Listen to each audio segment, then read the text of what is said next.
એક ડોશી હતા ને એને 4 દીકરા અને 4 દીકરાને વહુ. પછી ડોશી વહુ ને કંદડતા બહુ.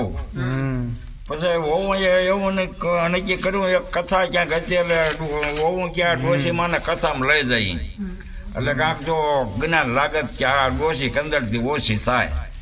પછી આવી સાંભળી હતી ને ડોશીને બેહારી અને પડખે બકરી બાંધી હતી અને કથા ચાલુ કરી અને ડોશીને ઝોલા ચડ્યા એટલે કથા ચાલુ કરીને ડોશીને આમ ઝોલા ચડ્યા એટલે ધોળે બકરી ઢીક મારે અને ડોશીને સાંભળે એટલે માથું ભટકાય. તે ડોશીને ઝીમડા થઈ ગયા અને ઘરે જઈને વહુએ પૂછ્યું કે મારે કાંઈ જ્ઞાન લાગ્યું કે બળ્યામાં તમારા ગોળા જ્ઞાનના કે ઢીમડા કરી નાખ્યા પણ ઓલી બકરીએ ઢીમડા કરી નાખ્યા ડોહા. એટલે આ ડોશીનું અત્યારે આવું હાલે ને એમ થાય.